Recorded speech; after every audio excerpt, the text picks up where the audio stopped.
तो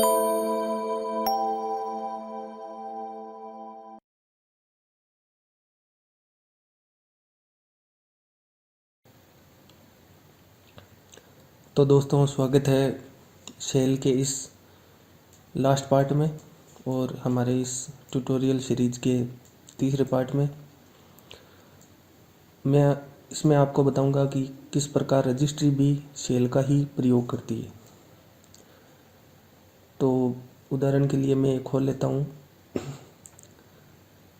तो पहले जानते हैं कि ये जो एक्सटेंशन है .txt, इसको ओपन करने पर तो ये नोटपैड के साथ में खुलती है, जबकि कोई दूसरा एक्सटेंशन पे हम क्लिक करते हैं तो ये किसी के साथ में नहीं खुलता है। तो ये सूचना कहाँ पे सेव होती है? तो दोस्तों, ये सूचना सेव होती है यहाँ रजिस्ट्री में होती है। ये एच की क्लास एज रूट, इसमें ये सारी सूचना सेव होती है। तो हमारी जैसे इस फाइल का देखना है कि ये .txt किसके साथ में सेव होती है, इसकी आइकन, ये सूचना हम इस एच की क्लास एज रूट में देखेंगे।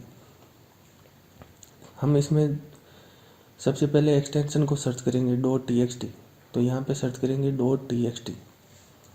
तो हम नीचे आ जाते हैं। नीचे ये यहाँ रहा .txt। तो इसके यहाँ सेल आना चाहिए कहीं ना कहीं। तो यहाँ पे सेल दिख नहीं रहा है, सेल नाम की कोई की नहीं दिख रही है। तो हम देखेंगे इसकी डिफ़ॉल्ट वैल्यू है txt फाइल। तो हम txt फाइल को इसमें सर्च करेंगे। तो हम और नीचे आ जाते हैं। यहाँ पे पहले क्लिक करके कीबोर्ड पे दबाते हैं txt।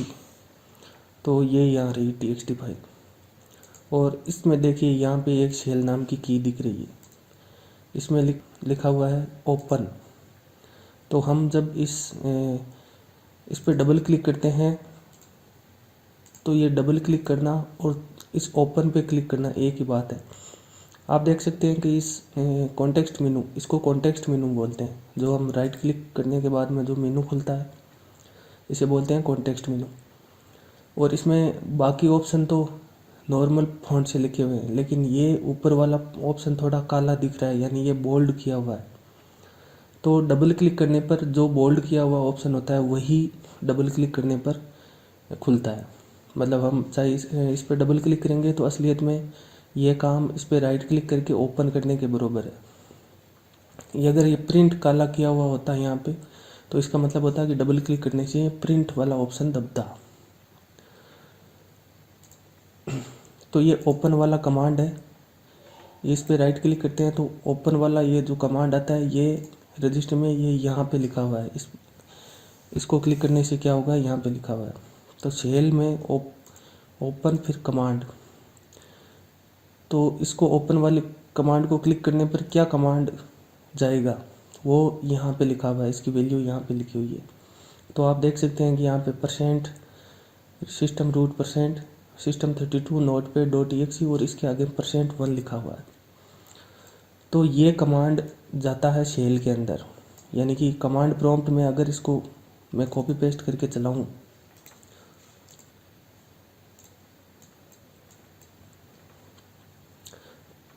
तो जब मैं इस पर डबल क्लिक करूँगा तो असलियत में क्या हो रहा है, जब इस पर मैं डबल क्लिक करता हूँ तो असलियत में ये राइट क्लिक करके यहाँ पे ऊपर वाले ये बोल्ड जो काले अक्षरों में आ रहा है, इस ऑप्शन को दबाने के बराबर ये काम हो रहा है डबल क्लिक वाला। और इसको जब दबाऊंगा तो क्या होगा, वो यहाँ रजिस्टर में लिखा हुआ है कि ये कमांड जाएगा शेल के अंदर। तो हम एक शेल एक्सप्लोरर जैसे CMD खोल लेते हैं और इसमें जब इस कमांड को डालते हैं तो क्या होता है, तो आप देख सकते हो कि यहाँ पे ये फाइल खुल रही है, लेकिन ये आ रहा है कि can not create %1.txt file. ये क्यों आ रहा है? और इसमें आपको बताता हूँ कि ये %system root % का क्या मतलब है और इस आगे %1 का क्या मतलब है।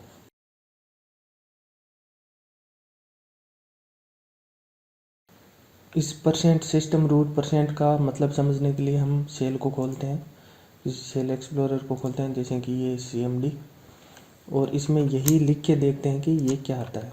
तो ये कमांड होता है इको से क्या होता है, जो हम चीज़ लिखते हैं वही वापस आ जाती है।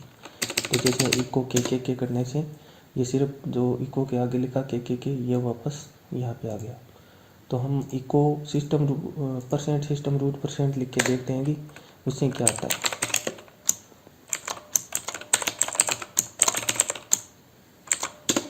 तो इससे आ रहा है सी विंडोज़। तो ये होता है वेरिएबल। ये परसेंट सिस्टम रूट परसेंट है, ये एक वेरिएबल है। इस वेरिएबल की क्या ज़रूरत थी, वहाँ पे डायरेक्ट सी विंडोज़ लिख देते। तो आपको बता दूं कि हर आदमी सी में विंडोज़ इंस्टॉल नहीं करता है। कई जने पहले लिनक्स इंस्टॉल करते हैं जो सी में आ जाता है, फिर उसके बाद में डी में या ई में वहाँ पे विंडोज़ इंस्टॉल करते हैं। मान लीजिए किसी ने विंडोज़ इंस्टॉल कर रखा है सी की जगह डी में, तो उसमें नोटपैड का पाथ क्या होगा, सी नहीं होगा, डी विंडोज़ सिस्टम 32 नोटपैड। और हम अगर सीधा पाथ लगाएं सी विंडोज़ सिस्टम 32 नोटपैड, तो वो वहाँ पे नहीं खुलेगा क्योंकि वहाँ पे है ही नहीं।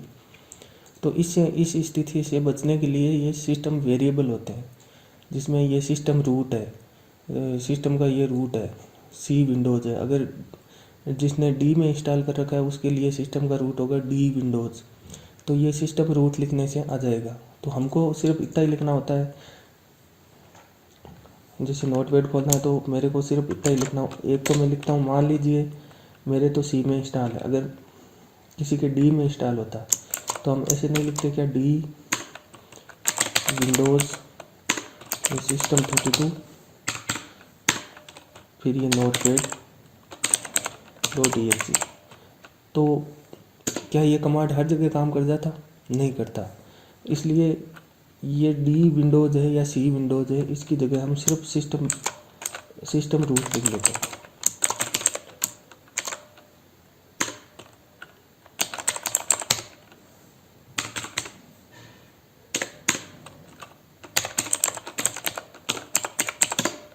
तो इससे ये नोटपैड खुल गया।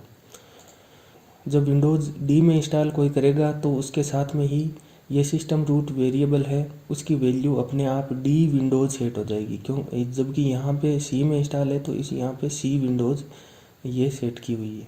इसी तरह आप देखोगे कि कहीं ना कहीं आपने ट्रिक में देखा होगा कि यहाँ पे रन करते हैं जब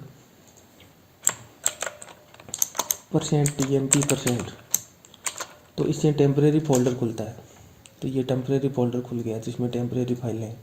यहाँ से इनको क्लियर करने से कंप्यूटर की स्पीड बढ़ जाती है, ऐसा कई लोग दावा करते हैं। तो ये फोल्डर कैसे खुल गया है, ये जो पाथ है ये %tmp% उस वेरिएबल की वैल्यू है। तो हमने रन में ये लिखा, रन तो आपको पता ही है कि सेल का ही एक भाग है, वो पिछले वीडियो में मैंने बताया था। तो ये %tmp% इसमें बदल गया क्योंकि यही इसकी असली वैल्यू है। तो %tmp% का इसमें बदलना एक्सपेंड होना कहलाता है। तो जब %tmp% को एक्सपेंड करते हैं तो ये वैल्यू प्राप्त होती है, उस वेरिएबल की ये वैल्यू है।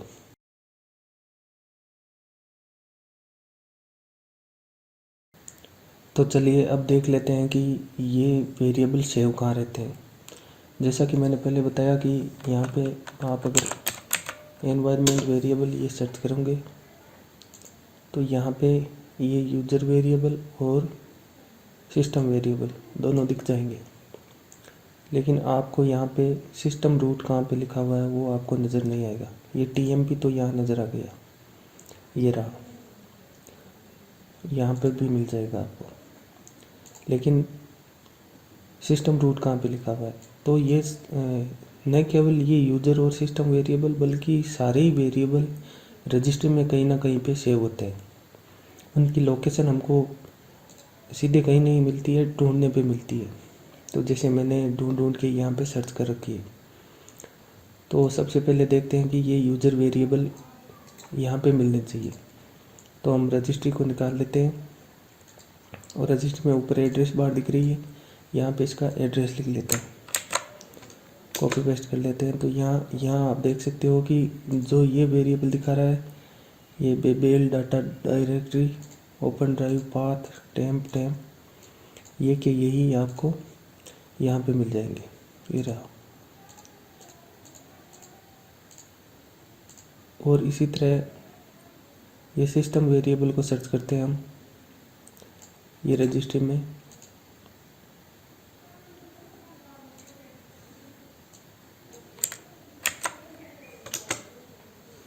तो यहाँ पे बहुत सारे आपको वेरिएबल मिल जाएंगे।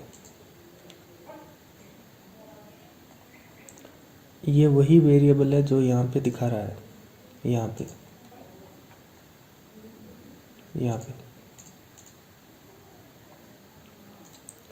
तो वास्तव में यहाँ से कुछ एडिट करने डिलीट करने से वो असलियत में रजिस्ट्री में से यहाँ से डिलीट या होते हैं। और अगर यहाँ पे कुछ चेंज वेंज करते हो तो वो चेंज आपको वापस यहाँ भी नज़र आ जाएगा।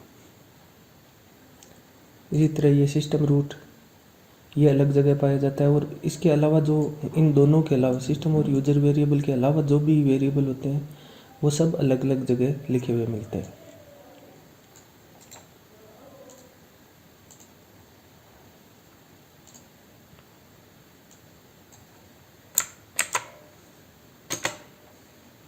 तो आप देख सकते हो कि इस करंट वर्जन इसमें यहाँ पे ये सिस्टम रूट लिखा हुआ है, ये वेरिएबल लिखा हुआ है कि इसकी वैल्यू क्या होगी।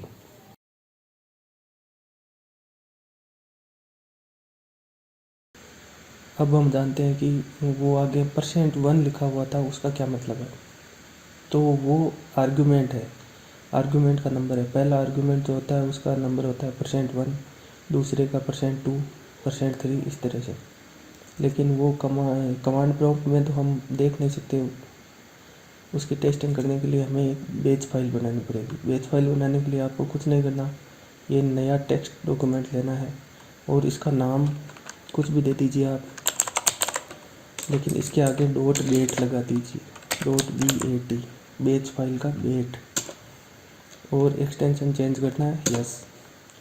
ये बेस फाइल बन गई। इसको आप एडिट पे क्लिक कीजिए और यहाँ पे लिख लेते हैं @echo। तो इससे क्या है कि वो हर लाइन को पढ़ेगा, इसमें जो भी लाइन लिखेंगे वो पढ़ेगा, लेकिन उनको पढ़ने के बाद दोबारा हमारे सामने नहीं दिखाएगा, वो पढ़ के चुपचाप दिखाएगा। यहाँ पे पहले इको करेंगे फर्स्ट आर्गुमेंट। फर्स्ट आर्गुमेंट होगा जो होता है वो होता है %1। उसके बाद में सेकंड आर्गुमेंट,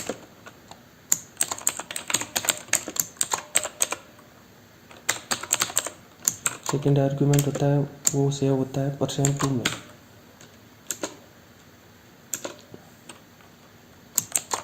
और ये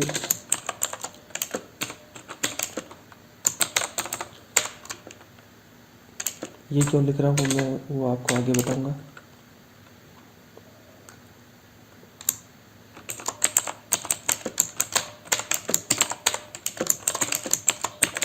अगर ये लाइन नहीं लिखेंगे तो बेस फाइल चुपचाप चल के चुपचाप ही बंद हो जाएगी 1 सेकंड के लाखवें हिस्से में, और इस लाइन के कारण ये सामने अटकी रहेगी। तो सामने क्या प्रदर्शित हुआ हो वो हम देख सकते हैं इस लाइन के कारण।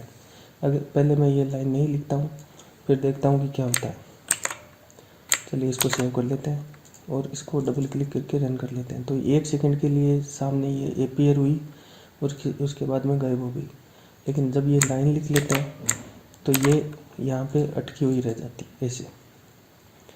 तो अभी डबल क्लिक किया तो ये दिखा रहा है कि ना तो फर्स्ट आर्गुमेंट में कुछ आया है ना सेकंड आर्गुमेंट में कुछ आया है, क्योंकि डबल क्लिक करने से सिर्फ और सिर्फ एक सी रन होती है, उसमें कोई पैरामीटर नहीं दिए जाते। अब इस पर जो भी ड्रैग एंड ड्रॉप करेंगे हम चीज़, वही इसका पहला पैरामीटर होगा, वो %1 में से होगा। तो यहाँ पे इको फर्स्ट आर्गुमेंट के आगे उसका पाथ दिखाई देगा आपको।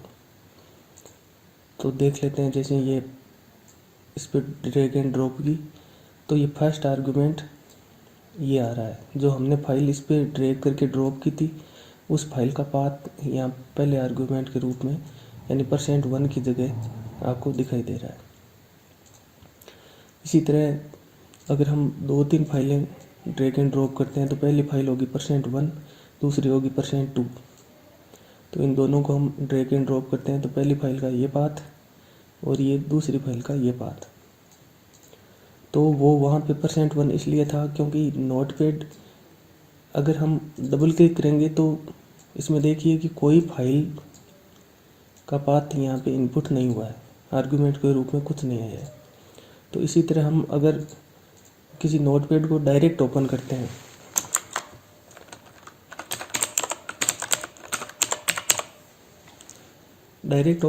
तो ये बिल्कुल खाली ब्लैंक नज़र आता है, क्योंकि इसके साथ में कोई फाइल ओपन नहीं हुई है। लेकिन इसी पे अगर हम कोई फाइल ड्रैग एंड ड्रॉप करते हैं,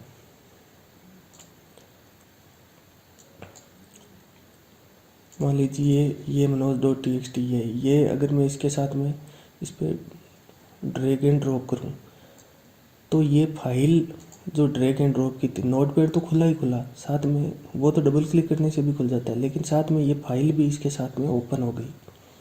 तो ये फाइल क्यों ओपन हो गई? क्योंकि जब हम ड्रैग एंड ड्रॉप करते हैं तो ड्रैग एंड ड्रॉप करना असलियत में notepad.exe स्पेस फर्स्ट आर्गुमेंट के रूप में इसका पाथ जाने के बराबर है। यानी ड्रैग एंड ड्रॉप करना किसके बराबर है? आपको बताता हूँ किसके बराबर है। यहाँ पे cmd लिखता हूँ मैं, और यहाँ पे लिखता हूँ notepad.exe। तो ये तो सिर्फ डबल क्लिक करने के बराबर है। अगर आप डबल क्लिक करोगे तो भी यही चीज़ आएगी, लेकिन इसके सामने स्पेस लगा के यहाँ पे मैं अगर कोई पाथ डाल देता हूँ किसी फाइल का, जैसे मान लीजिए इसी फाइल का पाथ डाल देता हूँ, इसका नाम है मनोज.txt। तो यहाँ से मैं कॉपी कर लेता हूँ इसका पाथ और यहाँ पे डाल देता हूँ। तो ये फाइल नोटपैड तो खुला ही खुला, साथ में ये फाइल भी इसमें खुल गई। तो वो %1 है, वो इस फाइल इसकी जगह आता है %1। तो असलियत में जब इसके आगे %1 लिखा हुआ हो, तो हम जब ड्रैग करके किसी फाइल को उस पर ड्रॉप करेंगे तो उस %1 की जगह आ जाएगा ये फुल पाथ, उस फाइल का पाथ जिसको हमने ड्रैग एंड ड्रॉप किया है। तो वो सॉफ्टवेयर तो खुलेगा ही खुलेगा, साथ में %1 के कारण, उस पाथ के जाने के कारण वो फाइल भी उसके साथ में खुल जाएगी। तो इस तरह से कोई फाइल किसी सॉफ्टवेयर के साथ में खुलती है। कृपया इस वीडियो को देखने के बाद में चैनल को सब्सक्राइब ज़रूर करें। सब्सक्राइब से आपको ये फ़ायदा होगा कि ये चीज़ें जो मैं बताता हूँ वो नेट पे कहीं नहीं मिलेगी आपको। हो सकता है नेट पे मिल जाए, लेकिन इनमें सर्च क्या करना है वो आपको कैसे पता चलेगा कि क्या सर्च करना है। अब अगर आपको मान लो पहले पता हो कि ये फाइल कैसे खुलती है, तो आप सर्च कर लोगे फाइल कैसे खुलती है, लेकिन आपको पता ही नहीं हो कि फाइलें ऐसे भी खुलती है या ऐसा भी कुछ होता है, तो आप सर्च क्या करोगे फिर? तो ऐसी चीज़ें तो बताने की होती है। जब तक मैं बताऊंगा नहीं तब तक आपको पता कैसे चलेगा कि ये चीज़ें भी होती है। तो ऐसे वीडियो को सर्च तो आप कर नहीं सकते, इसलिए इस चैनल को सब्सक्राइब करें। सब्सक्राइब करने से ये फ़ायदा होगा कि जब भी मैं कोई नया वीडियो डालूँगा तो आपके सामने वो दिख जाएगा, तो उसे आप देख पाओगे। वरना आप पता ही लगाते रहो कि क्या क्या चीज़ें दुनिया में और भी होती है।